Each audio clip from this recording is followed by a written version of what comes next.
The Health Services Authority's new pharmacy is now open at the Smith Road Medical Center. The new location features a large, comfortable waiting area and ticketing system to improve the patient experience. All uncollected prescriptions and refill requests previously submitted will now be available for collection at the Smith Road Pharmacy. Request your refills online at hsa.ky via WhatsApp 925-6532 or call 244-2715. For more information about our pharmacy hours, visit hsa.ky. Welcome back to another episode of HSA Today. I'm your host, Chuck Taylor. I hope you're having a great one as we get into what's been going on at our National Health Authority. Of course, it is always a wonderful thing when I have guests in the house. I have Miss Crystal here with me, and we're going to be talking about ESM Week. And exactly for the listeners out there, introduce yourself. Hey, I'm Crystal Arch. I'm a paramedic with the Cayman Islands Emergency Medical Service. And this week's all about EMS Week and celebrating what we do and getting out to the public the services we offer and what we're all about. And this is one of those jobs that you really just see you guys flying by. That's all they think, that you're just driving fast and just moving through traffic, getting somebody to the service, or you're going to get somebody. But it's actually a lot more intense and a lot more than that. Isn't that correct? It really is. It's just so much that goes on behind the scenes, and it's such a diverse part of the medical field. We don't just deal with trauma or say we have to do a water rescue. Mm-hmm. We go from, we'll deliver a baby on Monday, and then on our third shift, we'll be extricating someone from a vehicle at a terrible accident. So we deal with it from the airway to the cardiac, you name it. We do all of it. And sometimes you are the first level of healthcare at many instances in many situations, and that is one of the things, I always tell, like my daughter and I will be in a car and she'll be like, I hear the siren. I'm like looking around. She's like, where? I said, because realistically, babes, these people have to get there as quick as they can, because it could be seconds between life and death. Oh yeah, totally. If someone's having a heart attack, the longer it takes for us to settle and transport them, or a stroke, that's cardiac muscle, that's brain tissue. And if it's a trauma, it's how fast can we get them there safely? Mm-hmm. It's all about getting there safely, of course, to the hospital, so they can eventually get to the surgeon to really fix what's going on inside of them. And that's what it is about, folks. The emergency medicine that basically saves your life is the first tier, the entry. They stabilize you. They get you to where you have to be able to get to the doctor and get to the hospital safely. And that's one of the things that they do, along with so much other things. 2022 EMS Week. The theme this week is Rising to the Challenge. The theme is particularly meaningful now, isn't that correct? It's super meaningful. This year we kind of taken a step back to reflect on what we've had to go through the past couple of years with COVID-19, and just appreciating the vital role of our EMS professionals play in our country, in the service we provide. You brought up the COVID situation. I mean, everybody has their level of pandemicness in a way. How difficult was that for EMS services? I'm not gonna sugarcoat it. During the height of it, we were running several COVID calls a day, and by several I mean each unit that we have was running several a day, just because of the sheer amount of cases we had going on. And I have pictures of myself all gowned up, and my face with the N95 on it, with sore for days, your nose, and you get like breakout. But it was just something that we did because we knew we had to do it. Right. We had to provide medical care for these people that were very, very sick at the time. Mm-hmm. So we really came together as a core team and just pushed through it. Exactly. That's exactly the challenge, rising to the challenge, folks. It's a reminder of every day the faces that, basically are around you. These are the men and women that help. You guys have done a tremendous job in a time when, it was very little resources. I mean, very, very little, but still, thank goodness we're kind of moving forward in the right direction. Right. Some of the challenges that you guys face, I know there's so much support. Tell me a little bit about that. We have so much support from the fire department, from RCIP, from CIGC, the Coast Guard. So much support from them, especially when we're on a call and we need the fire department to be there for a car accident, to put out fire, help us get an individual out of a vehicle. If we're working another traffic accident in a busy area like Spot Street, the police are there to kind of direct traffic around us, so we're not taken out, and right. Our ambulance is positioned in a way to protect us. But yeah, the challenges that we face nowadays, I think, is just emotional and mental well-being, okay. right? And that's one of the days, which was Sunday, May 15th, was talking about mental resilience, because everybody gets burned out, right? You're human. We're human. Yeah, we're human. We feel things too. We're not cold, We're warm bodied just like everybody else. So we go to that call.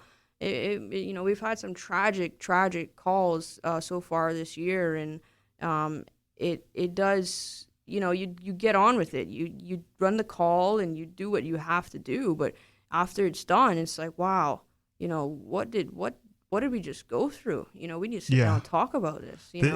The level of anxiety on the next call, is this going to be that call? What we're just coming off of, and the shift work, I'm sure, takes a toll on you. And how, on a personal note, how do you de-stress? How do I de-stress? I'm not gonna lie, I'm a bit of a homebody. Okay. I sleep a lot once I get off shift. And then I'll go have a jump in the sea. A lot of salt water. Oh yeah, there's nothing like that. And a lot of our guys love to fish. Going out and having a casual drink with friends to help de-stress and get your mind off of whatever. So yeah, it's definitely, the first couple of days, definitely quite a bit of sleeping going on. I'm not gonna lie, but then definitely we get up and we do what makes us happy and keeps us grounded. And that's just it. In a small community like what we have, it is definitely a family network, and that's what I've seen the EMS over the years. It's become a nice knit unit that really sticks to the idea of, helping and taking care of the Cayman community. Yeah, honestly, and that's probably one of my favorite parts, and I know it's a lot of other of my colleagues' favorite parts, is how we were able to impact our community, and we're able to hold the hands of so many fellow residents and Caymanians. And they'll see you on the street, they'll see you on a call, and they'll go, and the anxiety just comes right down because they know that person is competent and genuinely cares to make sure this person gets the best treatment that we could give them. Exactly. You are the frontline heroes to get, and part of it, in a real emergency, I would lose my mind. I literally, I would be running around like I'm missing something. And you come there and you calm down not just the person who is having that emergency, but also the people around them, because most times someone else has made the call. They're calling on behalf of a family member or a friend, or there's something else that's traumatic happening, and they themselves, you're almost like, I've watched people and they always say, when you're swimming and someone is drowning and they're fighting and you're trying to get them, you have to be calm. You can't be that as excited as they are. And I just use that as an example. I've watched the EMS calm down people that were hyper about the situation. Yeah. There's a lot of times and a lot of situations where, we work in teams, like there's two of us in an ambulance.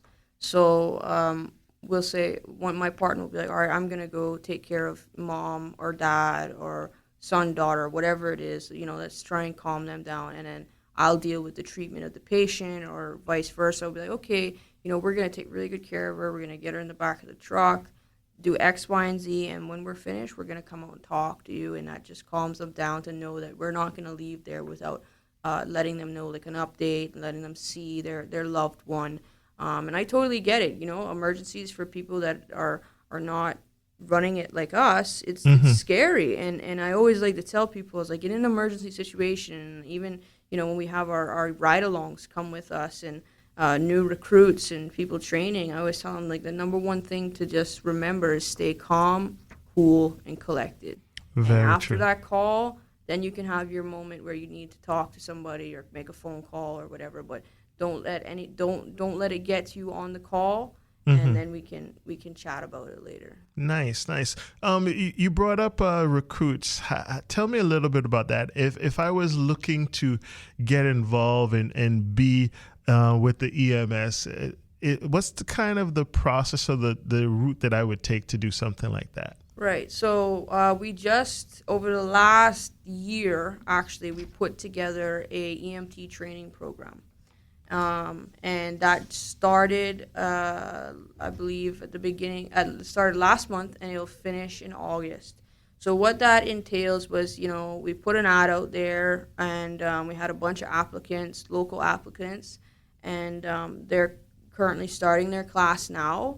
And all of this, they'll be finished in August, which is fantastic because all of this is in preparation for us to be opening a Bordentown station.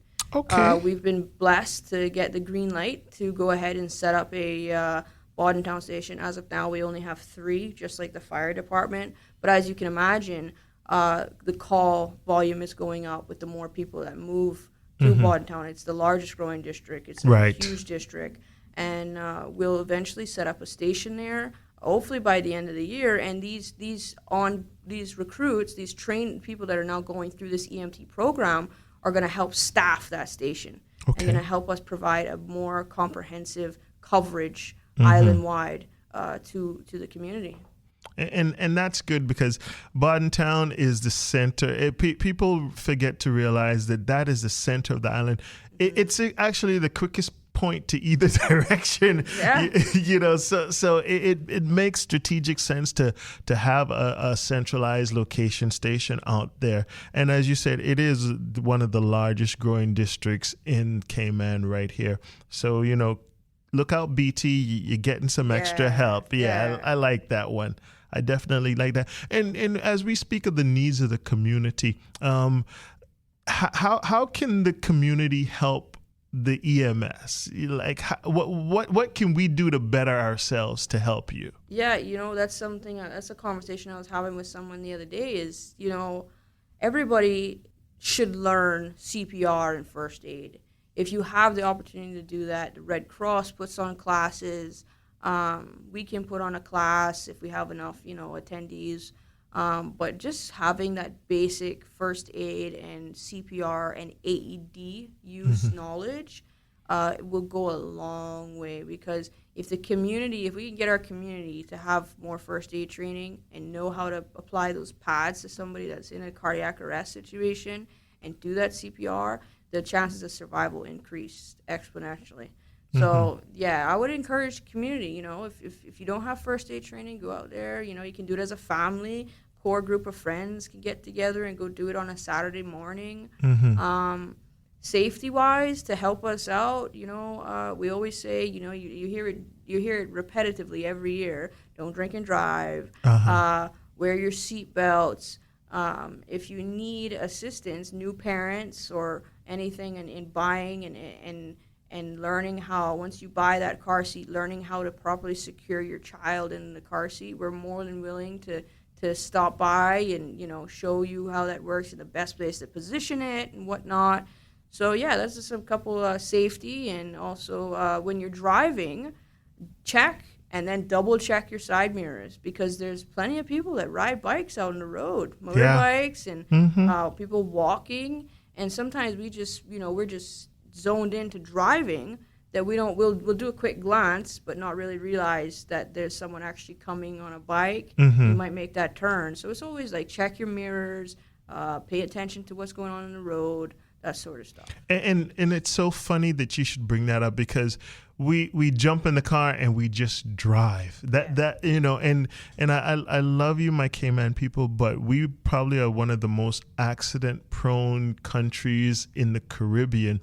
I mean, I've seen, you know, a friend of mine sends me video because he lives overseas, and he's like, this is what India drivers look like. And I'm like, no, that's not even safe. But he said, do you see accident there? I said, don't even show me that, because I've watched cars in Cayman, single car, straight road, get in an accident because they're not paying attention. And that's one of the things I would implore our listeners to do. I know you're listening to us, you're driving in your car probably now.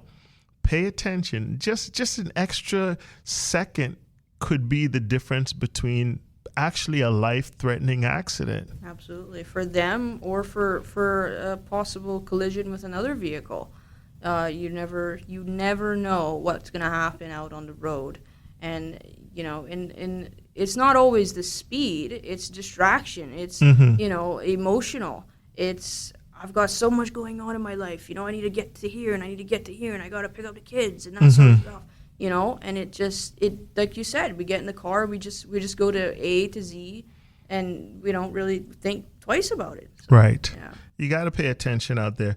We're talking today, if you're just joining us, this is HSA Today. I'm your host, Chuck Taylor, and I have the EMS Extreme Superior. No, I'm just messing with you. Introduce yourself to our public once more. Hey, everybody. I'm paramedic Crystal Arch, and I am obviously, through that, one of the paramedics at Cayman Islands EMS.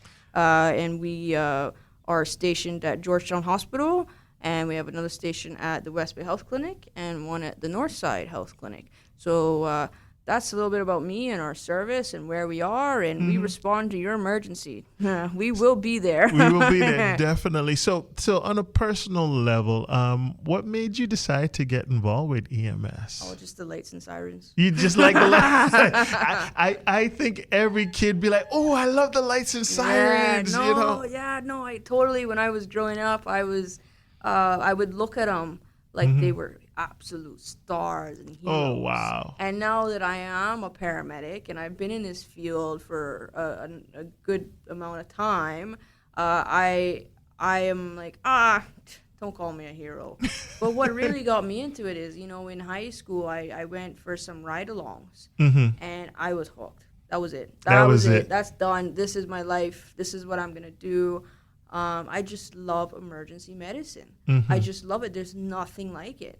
You know, you go to a specialist and you get an appointment, but that coming to work every day and not knowing what you're going to get, you know. Always prepared. You just got to, every part of your brain is just firing when you're going on that call because you don't know what you're going to get. Every day is different, and I love that about my job. I love emergency medicine. I love being able to help my community. And, yeah, that's pretty much why I got into it, is that love, that passion for it. And I can see that right there as you were talking about it. The sparkle just came in, and that's what a job should be like, because then it's not a job. No. You look forward to it. So the thing that I always love about jobs, well, people who do jobs that they like and they love, is that it becomes easier over time. Then they want to pull people into their field. You want to show them, hey, this is how easy it can be. You know, we're doing this. We are the forefront. We are the front line of someone walking away tomorrow, and that's a beautiful thing. Yeah, there is nothing more satisfying and warms our hearts when we get to see that person that we brought in walk out of the hospital. It is just, it warms our heart beyond all belief. So excellent. It's so satisfying, and it's like, wow, look how far they've come. You know, and you were a part of that. You got to touch that person's life and be a part of their recovery, and it's just awesome. Beautiful thing. This week, 2022 EMS week theme is EMS Rising to the Challenge. Now, the National EMS Week, and I'm assuming that is globally in the U.S. and here. Absolutely, all across the world. All across the world, is May 15th till May 21st of this year that they're doing it. And one of the things that I, send best wishes for the constant safety and good health for all the EMS personnel. Roughly how many personnel you think we got? I would say, I don't have the rough numbers off the top of my head, but, in front of me. But I'd say I think it's 35 of us total in GCM. And then obviously we have our BRAC peeps. Oh, yeah. They're over there servicing Cayman BRAC and helping out. And nice. There's Charmaine and little Cayman that provides the clinic care over there. And now and then we'll go over and we'll assist with rotate a little bit. Medevacs and that sort of and stuff, things. Right? Okay. Yeah, but to touch on the week, I'll go ahead and tell you what each day is about. Okay. So how about that? That But I sounds think good. I touched on it first was Sunday, May 15th is when EMS Week was started.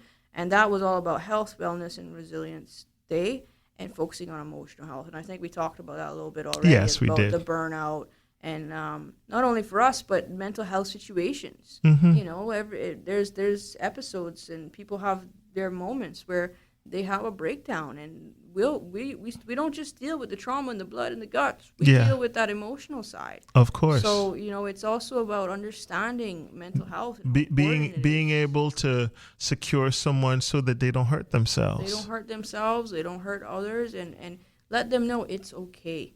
We are here for you. We're gonna take care of you. We're gonna get you the help that you need. So that was Sunday. Monday, May 16th, was EMS Education Day. And that was all about educating our community. So like we talked about, going out and doing a first aid course, learning CPR, learning how to use an AED, and also for us as providers to educate each other on new and upcoming studies and topics that have come out.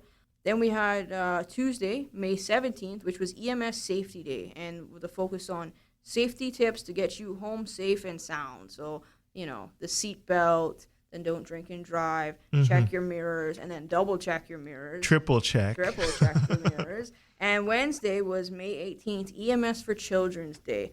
And this year's focus was on drowning prevention. And we all know it is such tragic circumstances when we hear about a child that's fallen into a pool that doesn't know how to swim, very young toddler that's just minding their business, doing about their stuff, and they drop and they fall in that pool, and you take your eye off of them just for that split second. Right. And I've had so many parents say it to me, I had no idea, it was just a split second. I said it happens. But the important thing is, going forward, try and get your kid into swimming class. Yes. Get them floaties. Get them a life vest. If you've got a pool at home, get one of those nettings that go all the way around it. Right. Secure. It, so we can prevent that drowning. And right. So that was EMS for Children Day on Wednesday, May 18th. Thursday is Save a Life Day. So it's all about CPR and National Stop the Bleed Day. So traumatic bleeding.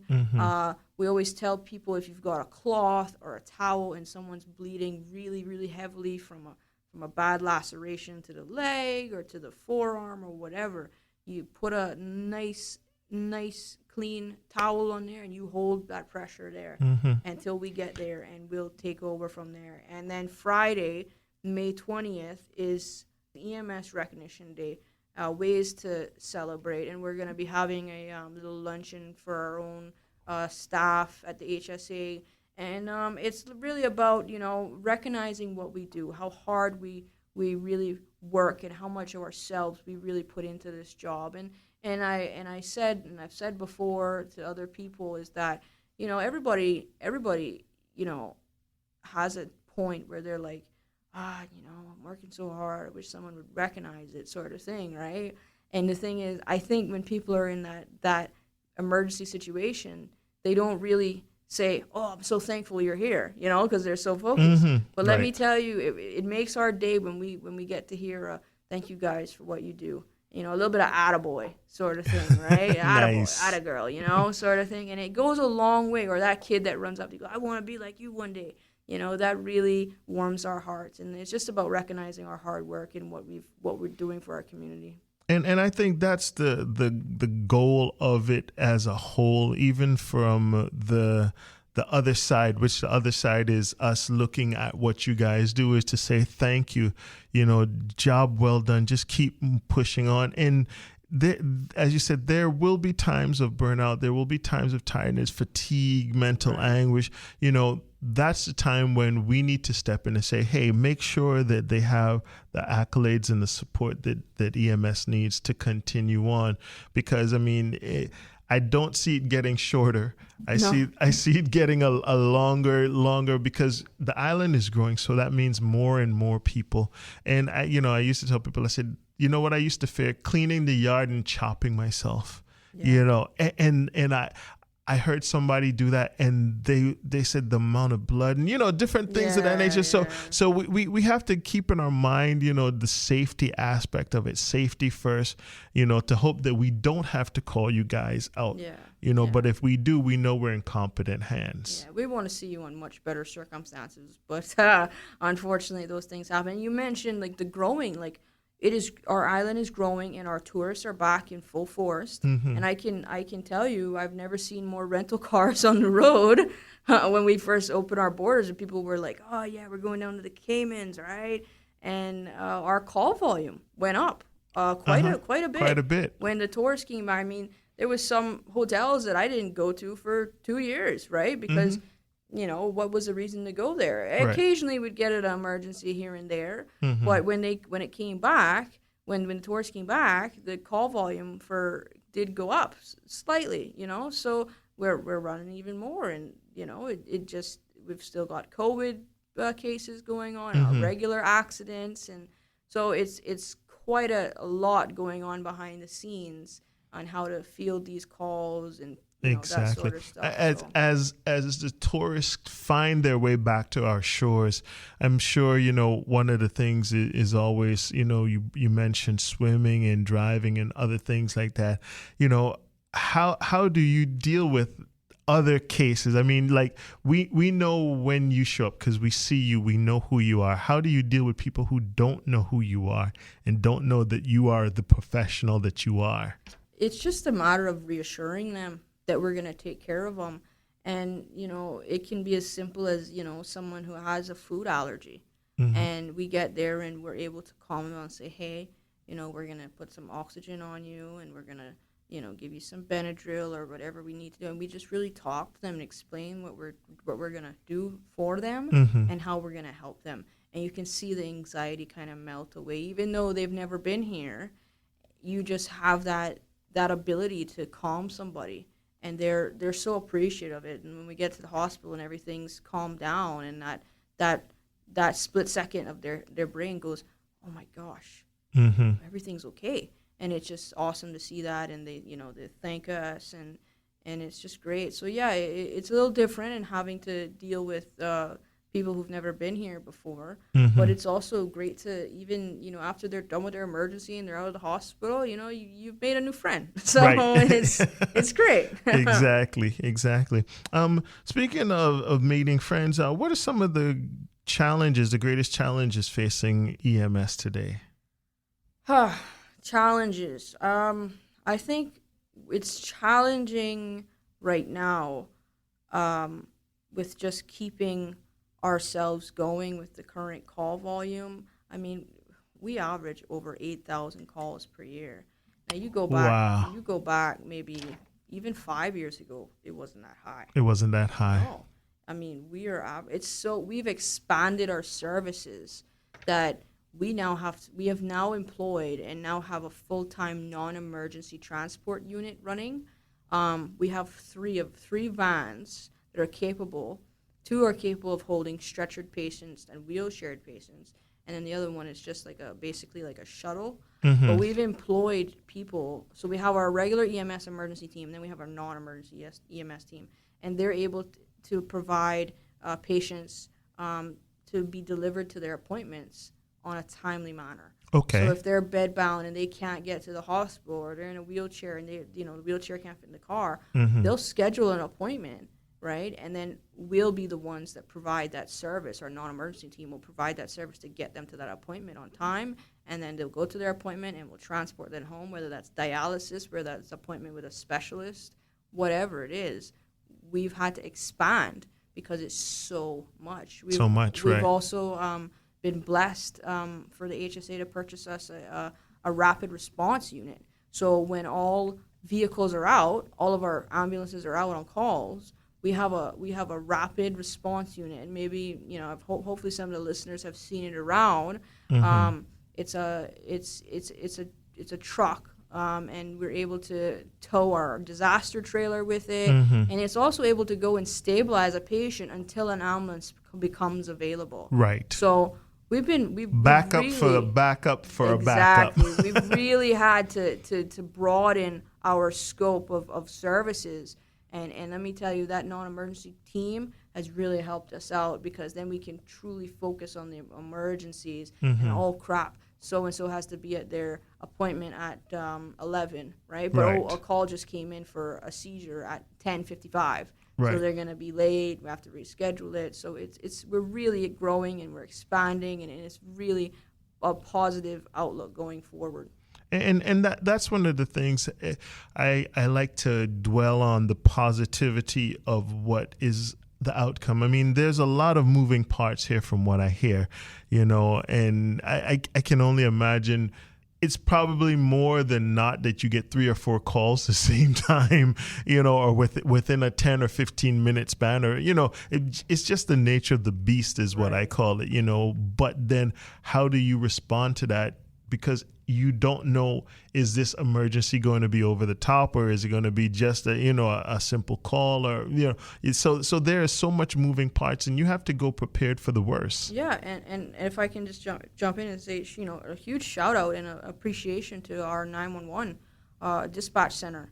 They field the calls and they dispatch accordingly, and they're constantly providing us updates with, okay, this is the patient's breathing status, this is their mentating so-and-so, are they confused, are they, what's going on, past medical history, that sort of stuff. And 911 really is the glue into getting us there safely and prepared. And I can tell you, they do a fantastic job in knowing right away they're going to need the fire department assistance for this, or they're going to need police assistance for this. They can make that call by they're hearing. Up there, right. And they've got the screens, and they've got the everything to just make sure that we're safe. We've got the right information, and we're going to the right location with the right resources. And I think that's the other side of the coin. You work with a great team of support from that side, so you know what you're getting into. You're not underprepared. You're just right what you need to do for each and every situation. We were talking a little bit earlier about pursuing a career as a EMS personnel and the training courses. About how many people go through the course, you would think? I think it's about 8 people that are going through it right now. And like I said, that came about by all who really wanted to get into this field. And I'll say to anybody out there listening that wants to get into this field and hasn't had their so-and-so we do have get a ride along. Yeah, come and ride with us and say, hey, I want to come for a ride along, and even you don't have to stay for our full shift. You come in for 4 hours on a random Wednesday afternoon, and you'll never know what you're gonna get. Right. You know what I mean? Come on and join us, and we're welcome to have you and show you around and take you about and show you how we take care of people in certain situations, and come get your feet wet and let's have a good day, and and hopefully it inspires you to actually get the training and pursue even more training after that. So exactly, and that's what it's all about. The program exists to help them.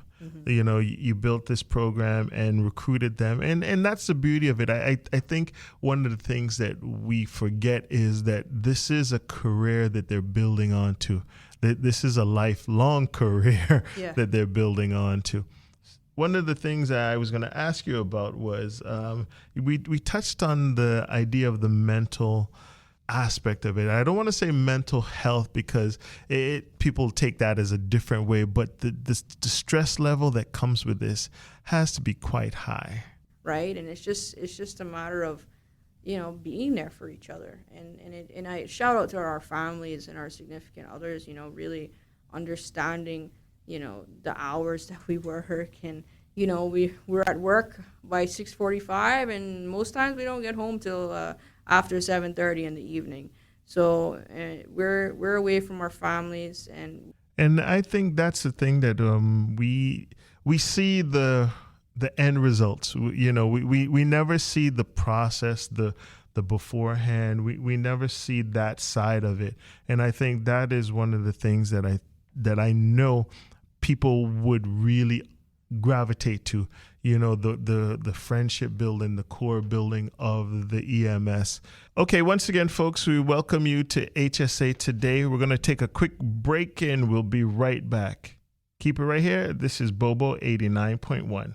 You can now book and pay online for your certified lateral flow test at www.hsa.ky/appointment. It's fast, easy, and convenient. Certified LFTs are $25 per test per person. HSA's testing center is located at 131 Center, McClendon Drive, behind Foster's Airport. Walk-ins for certified LFTs are also available. Need a PCR test for travel? These are now only $75. Visit hsa.ky/appointment for more information. The Cayman Islands Health Services Authority's general practice and public health clinics have relocated to Smith Road Medical Center. At the new location, you'll receive top quality care in a comfortable, modern space, enhancing your patient experience. Do you have flu-like symptoms or other non-emergent illnesses or injury? HSA's new urgent care walk-in clinic is now open at the main hospital campus. The new general practice location is for appointments only. For more information, call 949-8600 or visit hsa.ky. The Health Services Authority's new pharmacy is now open at the Smith Road Medical Center. The new location features a large, comfortable waiting area and ticketing system to improve the patient experience. All uncollected prescriptions and refill requests previously submitted will now be available for collection at the Smith Road Pharmacy. Request your refills online at hsa.ky via WhatsApp 925-6532 or call 244-2715. For more information about our pharmacy hours, visit hsa.ky. Thank you for tuning in. We're back here, HSA Today. Chuck Taylor, along with EMS driver, security, just extreme. What do you consider yourself when you're driving? I don't know. I love to drive. And then night shifts, I'm like, I don't want to drive at all. I don't, you know what I mean? You're so tired. But driving our trucks, we're so careful about where we park our vehicles, weaving in and out of traffic. We all know there's some really small roads in the Cayman Islands, and they get quite congested around certain peaks. Areas like A.L. Thompson's Roundabout, it's so hard to get through there with the ambulance because people are just, that's their route to get home and from work. So we're super cognizant of going through traffic, and we do implore the public, please, when you do see an ambulance, please pull to the left. As far as you can to give you a wide berth. Yeah, if you can't move all the way over to the left, because that's what, we should really do is pull to the left, but just get out of the way to the best that you can, and do allow us a path to cross, because like I said, you never know, and I tell us, you never know who's in the back of that ambulance. Right. And you never know who we may be going for. Right. So, and it's also about our safety. Mm-hmm. So. It's a partnership, guys and girls out there. Flashing lights and sirens, they don't do it for fun. No, there is definitely a reason and a cause for it. So, give them the space to do their job and to do their work, because as she said, you never know who can be in the back of the ambulance. Speaking of being in the back of the ambulance, one of the things I tell people all the time, like people who have family and friends in your ambulance, don't go chasing behind. Oh, yeah. That's one of our biggest pet peeves at times because, you know, we've had incidents where we're responding to a call and somebody's like, oh, look, I'll just follow behind and put my hazards on and get through traffic. And it's just not, it's not cool. It's not cool. It's not safe. And it's illegal too. It is illegal. It is against the law. And we will take your license plate and the police will, you know, do their thing and whatever needs to happen, a warning or whatever. Right. But it's so unsafe because if someone cuts us off or doesn't realize that we're going anywhere and we got to clamp brake, we're driving a massive ambulance that's it doesn't stop on a dime. Very heavy. Yeah. So it takes time to brake our truck. So we may have a very quick having to slam on the brakes, and the person behind us is boom. Doesn't see, and that's it. Then you're doing double duty. You know, I think, you know, I've seen that one time in my life. I was in the U.S. and exactly what we talked about, and that's kind of the reason I brought it up.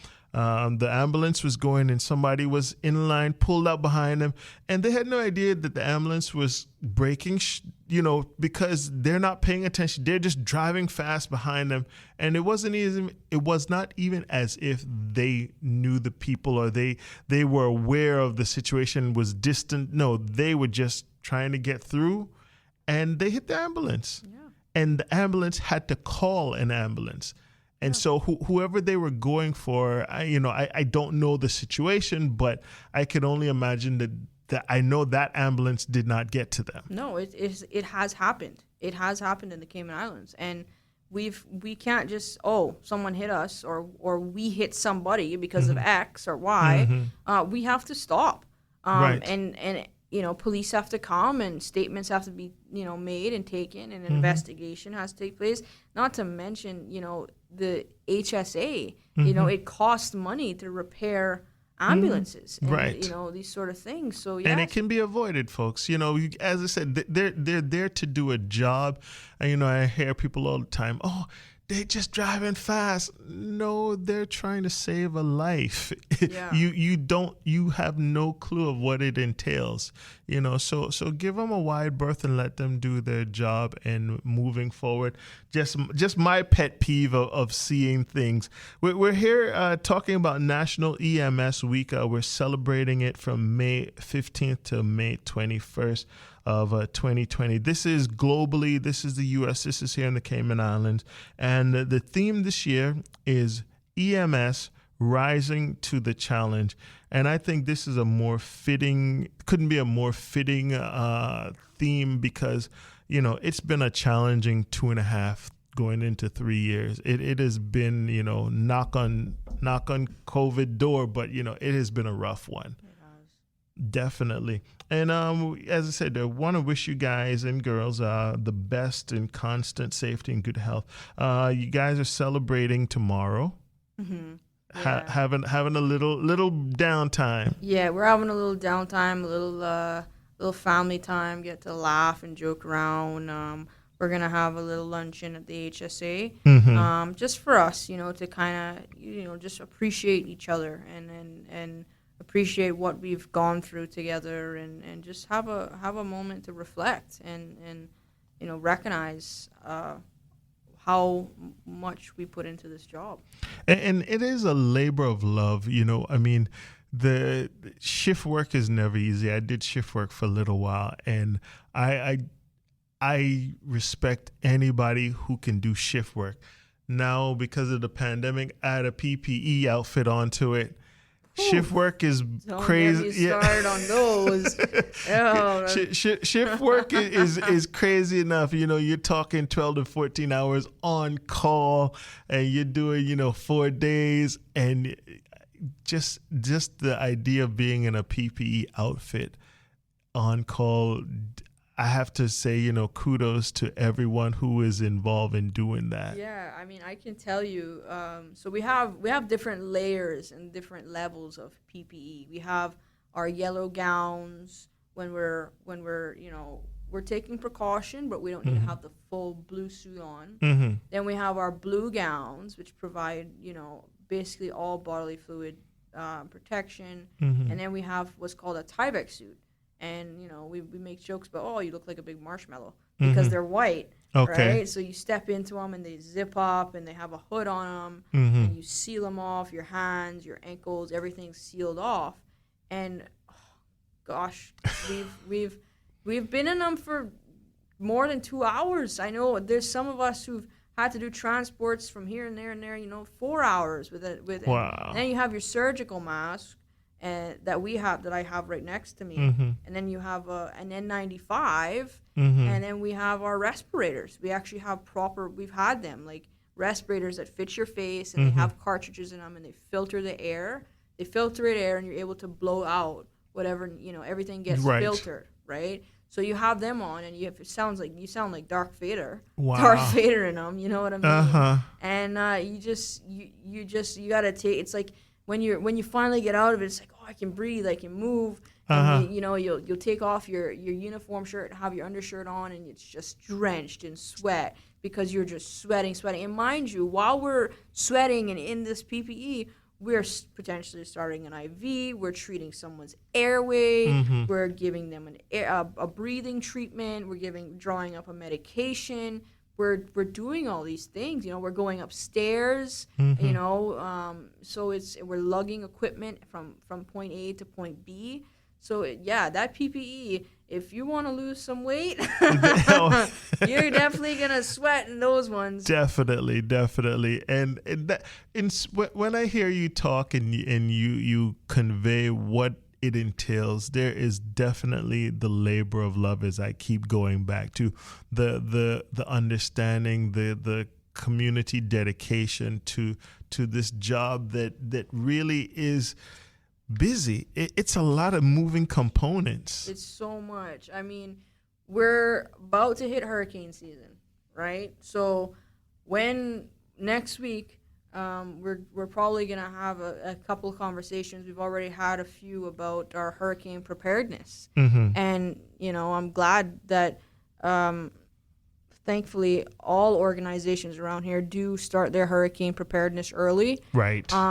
It's no joke. God forbid another Ivan comes here. That was terrible. And how do we handle it now with more people with the same amount of assets? You know what I mean? Yeah. So we have our mass casualty trailer that is able to treat up to 100 patients at a time, and we've primarily used that on for if an aircraft goes down, God forbid. Right. Or we have a massive issue at a hotel or whatever, but we have that capability. Hazard management also has trailers for that sort of stuff.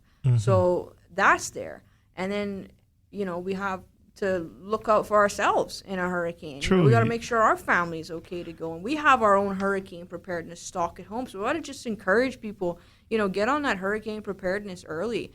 Make sure you have a first aid kit in the house in case something goes wrong. And have your food supplies. And that's what I want to also make sure, as we're talking about hurricane season, it's literally right around the corner. Start thinking of your plan, your plan, what it includes in case, God forbid, something does happen. We've been lucky and really lucky. We've had things that came and dissipated right before it came here, but then you still had to be prepared. Yeah. And you look in hindsight, oh, I was all prepared, and that one, the one that you don't prepare for exactly is the one that always seems to be the devastator. You hit the nail on the head. I think it was Ida. Was it Hurricane Ida? I can't really remember, but it was one of them that came by us, and she was just like a Cat 1. Yes, and overnight she went to a Cat 4. And I remember one of our lead paramedics, Hal Ebanks, was organizing shift change, and it's like, hey guys, we've got a shift change 4 hours earlier because of the wind speeds. Right. So Cayman Islands EMS policy is to cease all operations when the wind speed is greater than 40 miles an hour, because it will easily top over that ambulance. It'll blow over your ambulance, right? I'm not sure what the fire department's policy is, but for us, if the wind speeds are greater than a certain amount, 911 will let us know, and we will cease operations. So we don't go out there. And that's where, honestly, the regiment came into play so well last year, was they were able to go out in their vehicles and kind of help guide us through the roads that were covered in trees and debris everywhere. Right. So that's just something to keep in mind, is that when we cease operations, God forbid, we have those wind speeds, we're going to have a hard time getting out to you. So to know how to manage a basic injury at home is vital. Right, exactly. And in saying that, people, there is courses, there are avenues on island that you can seek to help and show you these things, because when it comes down, you may be the first tier outside of that. And you know, we last say, oh, you know, hurricane, the roads always, Cayman floods very easily. If it rains for an hour, we've got 4 inches of rain. Yes, exactly. And that is on compounding the issue, compounding the problem. And you know, hurricane season, I call it the longest season, and it always seems when you're just at that tired moment, that's when the level of activity seems to increase. Oh, yeah. Always. You hit the nail on the head. Always when everybody's like, oh, it's summer, we're finally going to get a vacation. Boom, we get hit with something, right? And I can tell you, you know, it's tough on us, because we're like, okay, we're on vacation, you know, it's summertime, everybody can go out and, you know, have a little beach time. And it's like, oh, back to work, we got to prepare. And we don't just start preparation like, you know, oh, the storm's going to be here 3 days from now. No. It's like 2 weeks ahead. Right. The shelters, the coordinating with hazard you have management. to check everything. You got to, and people, from a radio standpoint, hurricane season, we check gas levels, we check availability, we check, you know, family members, you know, we have a game plan for us. And I know ours is pretty intense, and we're not about saving lives. Yeah. So we're not about holding, you know, 100, 150 people. What happens if this community needs help? You know, we're just a building, and we're just, you know, radio. Yeah. So imagine oxygen. You got to think about, you know, I mean, for our listeners, how many people's mind does it cross for people that are on home oxygen that need electricity to power the oxygen reserve? Or, you know, who knows, right? Everybody, you know, power the certain recliner that they need, or a certain machine that they need to be able to sleep at night, you know? So it's just so much that goes into it. But I can tell you, you know, every year we add more to our hurricane plan, because we learn from the year prior. And we learn, oh, okay, we went a little too deep in that water with our truck. Let's not do that again. And sometimes, you know, like I've done it before, you know, you put on your rain boots, you got your coat on, you got your tactical boots and everything on or whatever, and you put that bag on your back and that monitor, and you're going to be walking for a half mile, because that's just what it takes to get to that person's residence, because there's so much water and debris in the road. And we can only take the ambulance so far, right? Before we're literally stepping into like 3 feet of water wherever we are, you know, because a lot of places flood like that. So it's just something to be cognizant about, is access points, and, you know, being able to manage that basic emergency at home. Beautiful. And I think that's the beauty of what this week EMS, National EMS Week, is about, is, you know, as we said, rising to the challenge, and also understanding the challenges, you know, and letting the public know that, hey, we're doing this for you. And, you know, I want to just let the public know, whenever you see them, you know, give them a little thumbs up. You know, they don't have to be over the top, you know, but show some appreciation, because that is what it's all about. You know, one day, God forbid, you may have to call them. Yeah, you don't have to bring us cookies and flowers or sandwiches, whatever. They wouldn't mind that. I mean, nah, man. Sometimes we don't eat till 3 or 4 o'clock, so it'll be all right with some Subway sandwiches, you know. Yeah. But yeah, no, it's a thumbs up, and you don't have to come hug and kiss us up, but just say, you know, thank you all. We appreciate it, sort of thing. That goes a long way. Yeah, it goes way farther than anyone would imagine. So definitely. So in wrapping up, any final thoughts? Yeah, I just wanted to let the public know and that we've been blessed financially in our budget this year to be able to purchase 6 new ambulances.